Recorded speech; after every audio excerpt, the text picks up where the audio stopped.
saludamos a todos nuestros amados que se vienen integrando a la sintonía y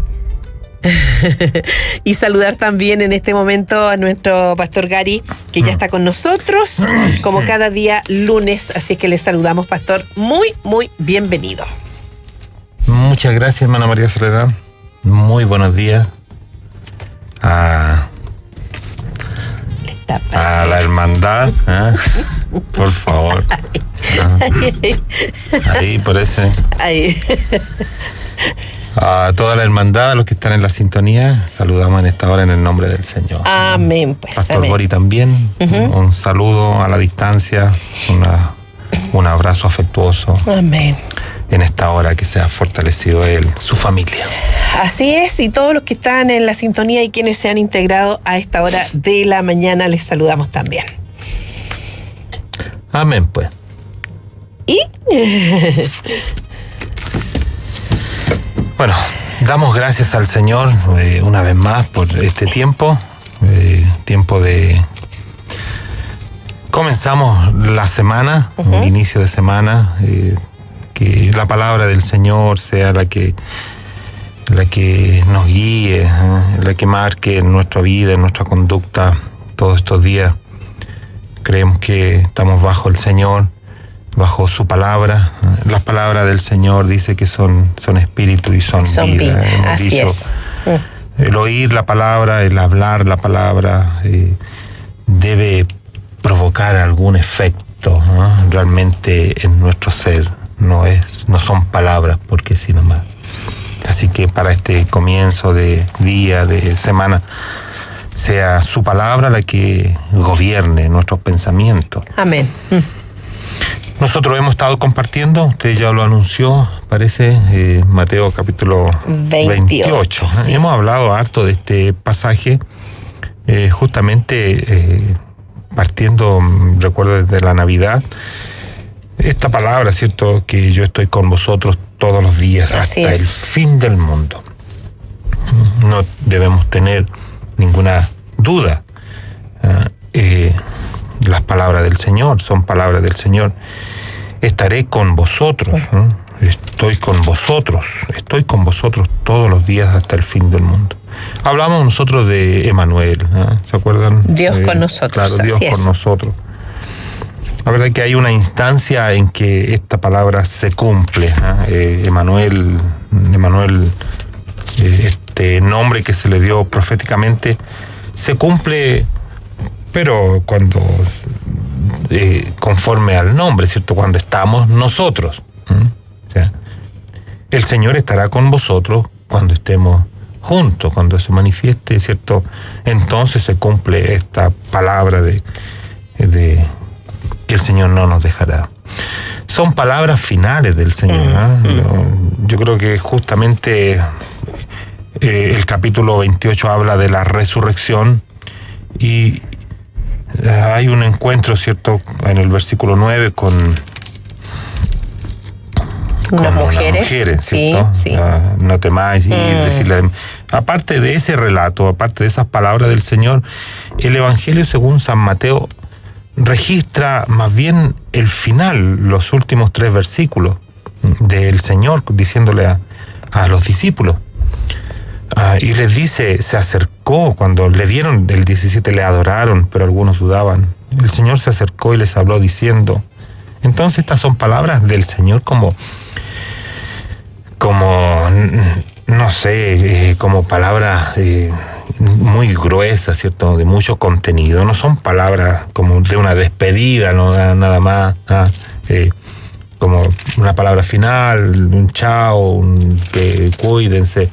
No, son palabras del Señor resucitado, y les dice: toda potestad me es dada en el cielo y en la tierra. Toda potestad, todo dominio me es dada en el cielo y en la tierra.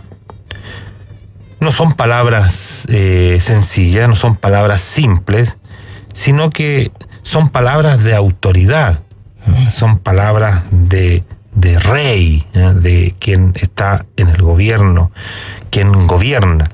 Y se le dice a los discípulos así: me es dada en el cielo, y agrega también, pero en la tierra, en la tierra. El Señor tiene toda potestad. Hoy en día así está escrito y así lo dijo el Señor. No hay otro hombre que tenga esta palabra, ni que pueda decir que tiene potestad, menos en el cielo. Alguien podría decir en la tierra, en alguna, claro. Pero la potestad completa la tiene el Señor. De hecho, se habla del hombre más poderoso del mundo y qué sé yo. Claro. Se habla. Ahora, son palabras de autoridad plenamente, de gobierno. Recuerden que las primeras palabras del Señor Jesucristo que dijo, según también en el comienzo del ministerio, allá en el capítulo 4 parece, son las mismas que dijo Juan el Bautista. Arrepentidos porque el reino de los cielos se ha acercado. Lo real, el gobierno, por ahí habla Timoteo, me parece, habla de el gobierno o el reino celestial. Hay un gobierno verdaderamente celestial y que se ha acercado a esta tierra. La potestad se le es dada al Señor en el momento de la resurrección.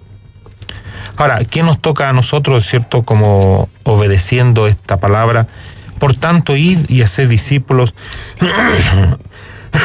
a todas las naciones, bautizándolos en el nombre del Padre, y del Hijo, y del Espíritu Santo, enseñándoles que guarden todas las cosas que os he mandado. Y está el cumplimiento, ¿cierto? He aquí. Ya he aquí, yo estoy con vosotros todos los días. Tiene que ver justamente con que se manifieste esta mandato. Autoridad, este mandato. Para nosotros es ser discípulos. El que alguien entienda o vea esta palabra, se le alumbre esta palabra, que el Señor tiene toda potestad. El resultado para el hombre es que tiene que ser un discípulo. Si el Señor no gobierna o gobierna y nosotros no queremos obedecerle, no entramos en la condición de un discípulo. El discípulo es alguien que ve, entiende que el Señor tiene toda potestad. Un discípulo. El discípulo dice en la comisión, ¿cierto?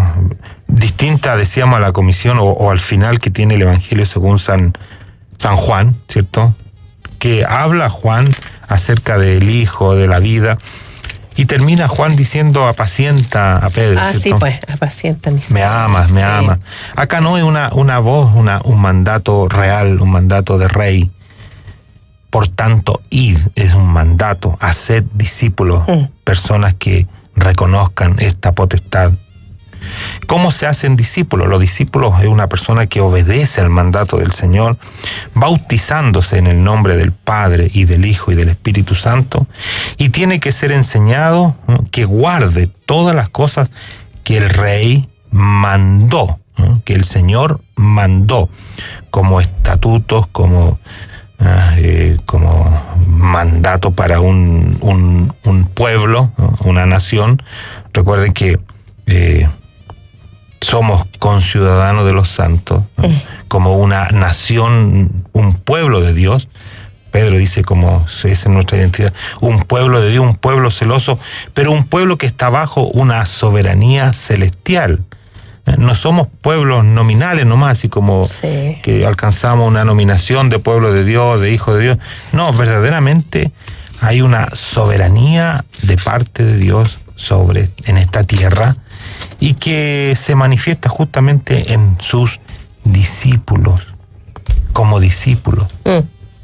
Ya no somos más creyentes, no debemos ser creyentes, debemos avanzar en este llamamiento y ser discípulos. Aun cuando la palabra creyente está en la Escritura, ¿cierto? Está en el Nuevo Testamento, los creyentes, sí, pero eso es como el comienzo nomás. Si el comienzo partimos creyendo, pero en la formación, en nuestro crecimiento ante el Señor, tenemos que llegar a ser discípulos. Un discípulo del Señor. Alguien que le ha sido transmitido todas las cosas que el Señor mandó. Ahora, ¿y qué significa eso, pastor? ¿Hay ciertas características? ¿Qué significa? Porque parece que no tenemos tanta conciencia de esta autoridad de gobierno de parte del Señor. Acá lo reconocemos como Señor en el cielo y de todas las cosas. Casi como en lo espiritual. Como en lo espiritual, pero no en nuestra manera de ser de cada día. Uno ve las profecías, todo apunta como a alguien que va a dirigir ciertos, sobre todo los salmos, ¿no? Los salmos hablan mucho de esto, el que cabalga sobre justicia, alguien que hace justicia, ¿no? Toda uno dirá palabras que son tan en nuestro contexto terrenal hoy en día, ¿cierto? De que se busca la justicia, se busca la... Pero está manifestado en lo que Dios, el Señor, tiene como en la formación de su pueblo. Bueno, lo vemos en la formación del pueblo en Israel, ¿cierto? En el monte Sinaí, cuando Dios los llama y les da una legislación, sí, ¿cierto? Sí. Una cantidad de normas, y que el Señor las aumenta diciendo en el Sermón del Monte, mas yo digo algo mejor, algo mejor. Debemos entrar nosotros en esta categoría de ser enseñados, de guardar las cosas que el Señor mandó, y también eso como que fallamos nosotros. A veces nos sumergimos en temas teológicos, ¿cierto? Proféticos, y que no son realmente las cosas que el Señor mandó, las cosas que el Señor enseñó que guarden todas las cosas que yo os he mandado, como mandatos de reino, mandatos de el reino, verdaderamente el reino de Dios. Por eso debemos salir de nuestra condición de creyente, ya casi decir que debemos ser nosotros un discípulo del Señor. Ahora, claro, en la misma palabra del Señor, el que obedece la condición de discípulo, ¿cierto? En el Evangelio según San Lucas, dice que grandes multitudes iban con él, grandes multitudes, creyentes, podríamos decir, iban con él, y volviéndose el Señor les dijo, pero las palabras que ocupa el Señor aquí, si alguno viene a mí y no aborrece a su padre, madre y mujer, e hijos y hermanos, y hermanas, y aún también su propia vida, pero dice no puede. Son la misma, es de la misma fuente que sale esto, ¿cierto? De la fuente de Mateo capítulo 28, ¿cierto? Y de hacer discípulos que guarden las cosas que yo os he mandado. Ahora, el carácter del discípulo es que no renuncia, no aborrece, y no puede ser, dice, ni aún su propia vida, no puede ser mi discípulo. El 27 dice, agrega otra cosa más, dice, el que no lleva su cruz y viene en pos de mí, de nuevo, no puede ser mi discípulo. No puede. O sea, no es una cosa que no es digno. El Señor dice, no puede. No, es una imposibilidad. No puede. Como mandato, ¿cierto? En Mateo, en las últimas palabras del Señor, no hay como alternativa. No es una cosa... No, es que debemos llegar a ser, porque estamos frente a la autoridad real, a una autoridad eterna, frente a la potestad del Señor. Entonces, pero está este llamamiento. Al final dice, así pues, cualquiera de vosotros que no renuncia, de nuevo, ahora, a todo lo que posee, de nuevo dice, no puede.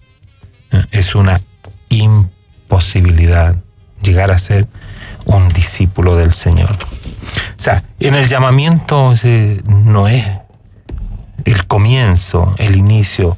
Uno puede ver que en el inicio del llamamiento, claro, el Señor nos llama a todos los que están perdidos, ¿cierto? Porque de tal manera, y tomamos esto como el amor de Dios, ¿cierto? Que con mucho amor, como dice Juan. Como padre, lo tomamos como... En esa nos quedamos solamente en eso, porque de tal manera amó Dios al mundo que ha dado, para que todo aquel que en él cree. Sí, pero ese es como hacer, yo creo que en el paralelo con el pueblo de Israel, cuando fueron salvados de Egipto, fueron salvados del mal, sí, fueron libres, fueron salvados. Comieron el cordero, bebieron la sangre, ¿cierto? Comieron el pan, todo eso. Fueron libres de la esclavitud, fueron libres. Pero no alcanzaron lo que se les había prometido. O ellos no alcanzaron por incredulidad, por no llegar, ¿cierto? O por quedarse, dice, solamente en el comienzo de la carrera. No alcanzaron la tierra prometida, esa tierra que tenía estipulado fluye leche y miel, ¿cierto? Una tierra fructífera, donde Dios iba a poner su casa y el templo. No alcanzaron, dice, tanto así que llegaron 2 nomás. O sea, de los, no sé cuántos serían, algunos dicen 1 millón con la mujer o algo por ahí, pero que hayan llegado tan poco. Ahora, los que llegaron una nueva generación, ¿cierto? Pero tampoco podemos decir que esa generación lo logró. No, porque en el llamamiento debemos ir adelante. Por eso dejar este llamado o esta condición de creyente nomás, ¿cierto? De que somos creyentes. No, debemos avanzar, ¿cierto? En la exhortación que hace el libro de Hebreos, ir adelante a la perfección, ir adelante en el discipulado, ir adelante en este ejercicio de ser un obediente al Rey, que es nuestro Señor Jesucristo. Si somos conciudadanos, hay un gobierno que estaba lejano, pero se ha hecho cercano, un gobierno celestial, y que es palpable, no sé, aun cuando la Escritura dice, ve él aquí, él allá, pero no está en ninguna parte. Dice, ¿y dónde está entonces? No está. No, está en nuestro corazón. Y ahí entonces debemos nuestra fidelidad. ¿A quién obedecemos más? ¿De quién somos discípulos nosotros? O sea, debemos ser discípulos del Señor. Pero ese es nuestro llamamiento, el que nos deja padre, y etcétera, ¿cierto? El que nos deja aún su propia vida y aún no renuncia a todo lo que posee. El Señor dice, toda potestad me es dada en el cielo y en la tierra. Estamos frente al Señor, frente al Rey. ¿Qué debemos hacer en nuestro ejercicio? Ser obediente a lo que el Señor mandó. Esa es nuestra tarea, ser obediente a las palabras que el Señor ha mandado. Amén, pues el Señor nos ayude. Tenemos un largo recorrido, tenemos una tarea grande que cumplir, que ¿cierto? Sí. Pues estamos frente al Señor, sí. ¿No? Nuestra vida está frente al Señor. Amén, pues. Es que me dejó pensando hartas cosas, hartas preguntas, no hay tiempo, sí. Será para un próximo lunes. ¿Ah? Claro. Sí, porque surgen varias preguntas de esto, pastor. Oremos pues por esta palabra. Recuerden Mateo capítulo 28, que son las últimas palabras del Señor ahí en el libro de Mateo. Padre Celestial, te damos gracias en esta hora, este tiempo, Señor, de atender, poner atención Señor, a tu palabra, declarar que nuestra boca confiesa en esta hora que hay uno que gobierna. Así es, hay uno que es el Señor. Es el Señor por sobre todo, ¿no? Sobre toda creación, sobre todo hombre. Tú eres quien gobierna y tú reinas. Tú te has acercado, Señor, para eso, establecer tu casa en medio de este mundo incrédulo, que no quiere, no puede, no tiene ningún acercamiento a tu palabra. Señor, te damos gracias en esta hora, declarando tu nombre, que Jesucristo reina en este mundo. No ha sido ninguno ha podido alcanzar la medida, porque no ha podido, estamos todos bajo pecado. Mas tú eres el único obediente que aprendió por el padecimiento, ¿no? Ser obediente, y que trajo la gracia a nuestras vidas, la bendición a nuestras vidas. Nosotros somos desobedientes. Señor, pedimos que tu Espíritu esté sobre nosotros y alumbre nuestro corazón para ir adelante, Señor, para poner nuestra mirada en esta carrera, poner nuestros ojos en ti. Bendice a todos los que están en la sintonía en esta hora. En el nombre de Jesús, guarda el corazón, Señor. En el nombre de Jesucristo, nuestro Señor. Amén. Amén. Gracias, Pastor Gary.